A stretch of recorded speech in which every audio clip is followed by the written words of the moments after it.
In this tutorial, we're going to talk about various tips for creating a dynamic plot. These can be helpful at whatever stage in the game you are. If you are just in the planning stages, you want to sort of chart out a plot that will work together well before you start writing the book. Or these tips are very helpful, I think, when you get into that stage of having a lot of text, and you're starting to kind of lose control of it. You can't really tell what's what, or you're just sort of in this fog of how does this all line up? What should I do next?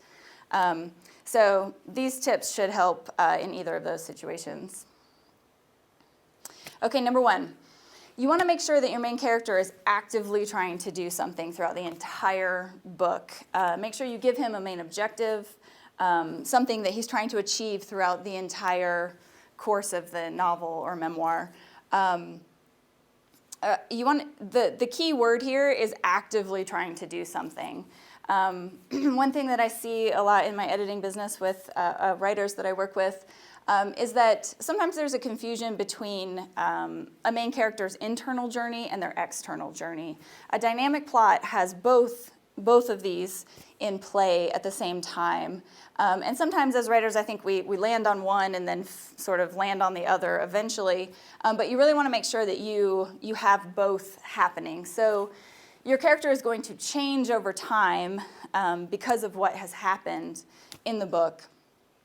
So whatever he or she is trying to do externally should eventually shift them internally. But if you plan out a plot in which your character is just trying to find peace, let's say, it's very hard to actually show that happening unless you have an external goal that is representative of that peace, right? So you just want to make sure that you've got both these in play in your plot, both an internal journey and an external journey. So you want to make sure that this main objective sends your character on some sort of journey. Again, this just gets at that idea of your character actively trying to do something. It doesn't have to be a literal journey, but it has to be something that he is doing things to achieve. Your main character's main objective needs to be pretty straightforward. If it's convoluted, if it's confusing, the reader can get pretty confused or not feel real solidly behind the character with whatever he or she is trying to do. The more straightforward it is, the easier it is for the reader to really understand what the main character is trying to do and to get on board with this character and what they're trying to do and really root for him or her.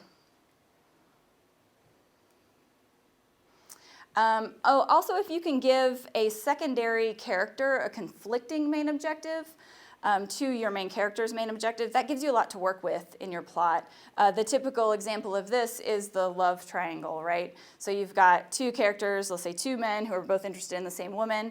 Their main objective are going to create conflict between them. So that's always helpful if you can do that. Not necessarily a love triangle, but something along those lines in which two characters, your main character and a secondary character, have conflicting main objectives. Okay, number two, put a lot on the line for the main character. Really work to raise the stakes, right? So let's say I'm writing a book about a cop who catches bad guys. So the stakes are fairly high, right? It can be pretty dangerous. But this is what he does for work, right? But as soon as you start to make it personal for him, let's say that these particular bad guys that he's trying to catch currently have kidnapped his wife, right? Now there's a lot on the line. There's a lot at stake for this guy. He's going to be pushed to his limits, right? Because he's going to feel really stressed out. He's going to feel really scared. And he's going to likely do some things that are risky in order to achieve his main objective, which is catching these particular bad guys who have kidnapped his wife, right? So if you make it personal, this can really work to raise the stakes. And then you want to make sure that it's devastating. Whatever's on the line, you want to make sure that everybody agrees that it shouldn't be lost, right? We can all agree that this guy should save his wife, right? Pretty straightforward. Gets us on board with the main character. It makes us feel the tension that he feels in the situation. Okay, number three, you want to make sure that the obstacles seem insurmountable to the reader and also to the character. So your main character has this main objective. Your plot is going to be structured such that there are lots and lots of obstacles that this character is going to come up against and have to try to find his way around. If the obstacles seem kind of easy to get around, if the reader can just think, well, okay, so we missed the bus, there's another one 10 minutes later, that doesn't really engage us much. That's not very dynamic. But let's say that he missed the bus and he's, in the middle of nowhere, there's not another bus for 4 days, he doesn't have any food. Right now, that seems much more insurmountable. Now we're really engaged in how is he going to get around this particular obstacle. You want to make it so that the reader isn't very sure how they would get over that obstacle, and so they want to continue to read to find out how the main character gets over this obstacle. Okay, number 4, give your character an internal conflict that gets in the way of him achieving his main objective. So this gets back to that idea that I was talking about earlier about the internal journey of the character versus the external journey. So really you want to structure your plot so that these two elements play off of each other. So you want to have the main character be in pursuit of this main objective, but along the way, whatever internal conflict is going on is getting in his way, and he's not actually going to be able to achieve this main objective until he faces and solves, to some degree, that internal conflict. And then he'll be able to achieve his external goal. Okay, number 5, you want to make sure that there are consistent position changes for the main character. This is a concept that Jerome Stern talks about in his book, Making Shapely Fiction. Very, very important for a dynamic plot. As writers, I think we assume that we are plotting if a lot of things are happening, but that's not the case. You are not actually plotting unless what's happening is causing position changes in our main character. So let me give you an example. Let's say I am writing a book about a 25-year-old woman who has a big career in New York City. She's got a fiance. She gets a phone call one day at work, and it's her dad saying that her mom has been killed in a car accident, and she needs to come home, right? So that's our inciting incident. She comes home. Her dad asks her to stay and help him go through her mom's things. This main character, her main situation is that she is devastated at the loss of her mother. She really aspires to have the type of relationship that her parents had, which she believes she does have with her fiance, and she's really, really sad at over the loss of her mom. Okay, so she can do all sorts of things while she's home helping her dad go through her mom's stuff. She can go for a run and push herself way beyond what she normally does and end up in a big heap on some trail in the middle of nowhere, and has to hitchhike home, right? She can call her ex-boyfriend, maybe her high school boyfriend, meet him at a bar downtown, and get super drunk. But none of these things are really changing her position, right? It's just showing us that she's not dealing very well with the loss of her mom. It's characterizing, it's telling us what these scenes are telling us, sort of the fact that she's not dealing very well.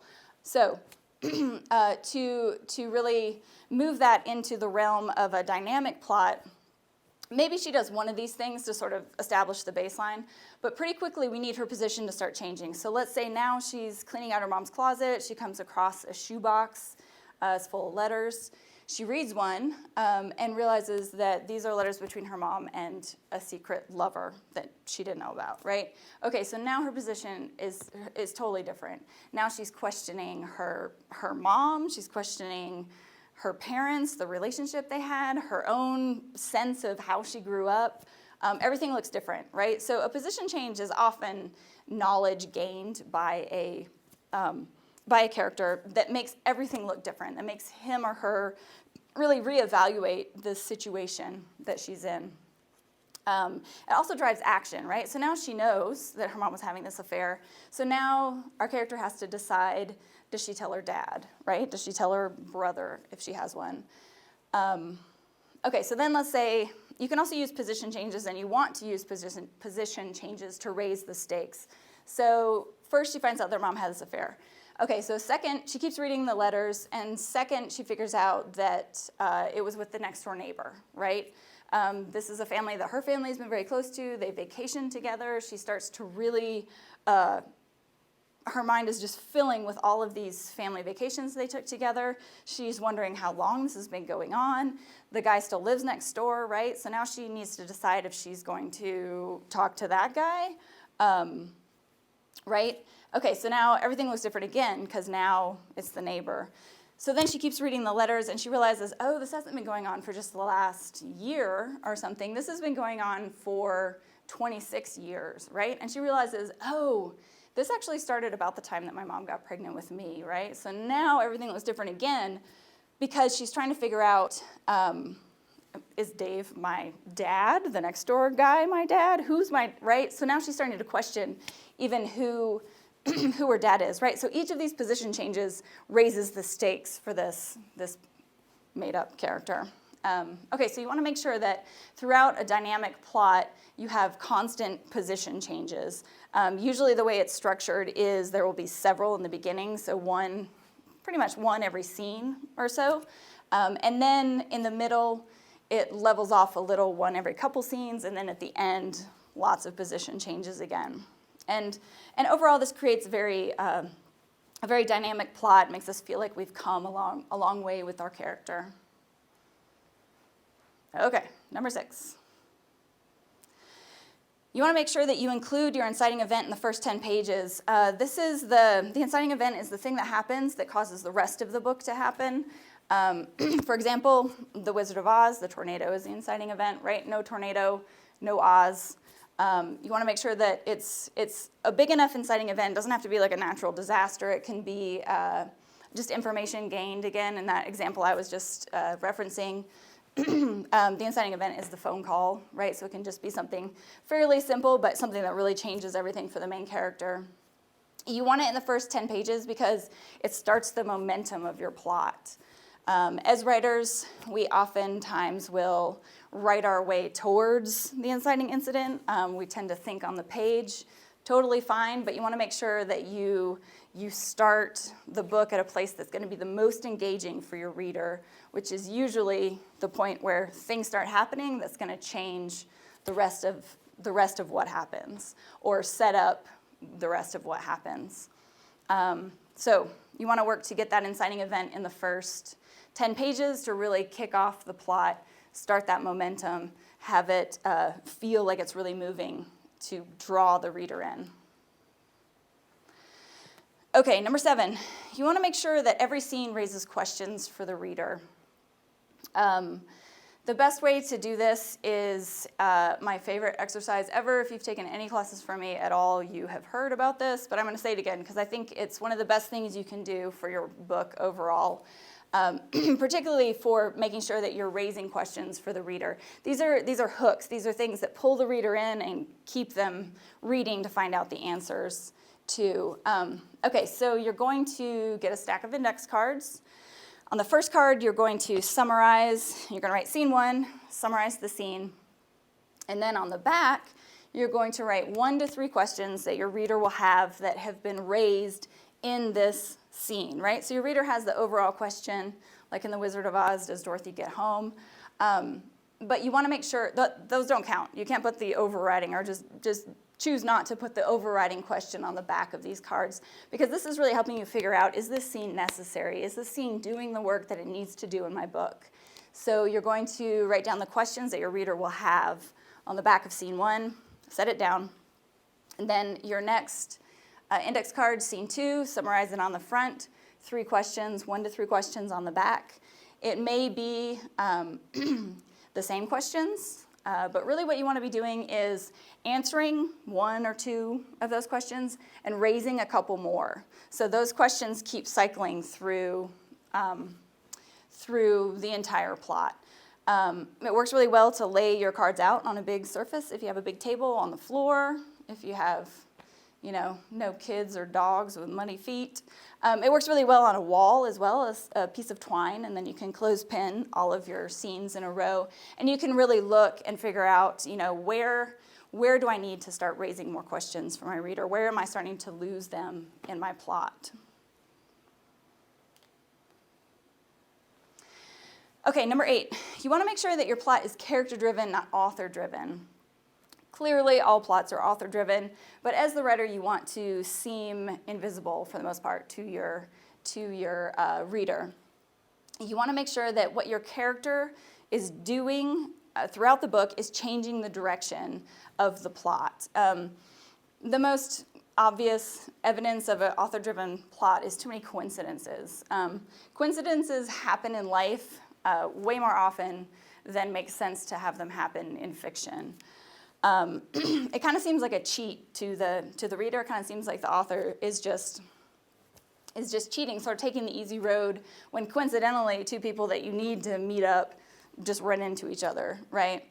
So you want to make sure that for the most part, you can have a couple coincidences, maybe not, but for the most part, you want to make sure that what your character is doing is causing the plot to continue. Okay, number 9. You want to keep up the pace of your plot by trimming out as much narrative summary as possible.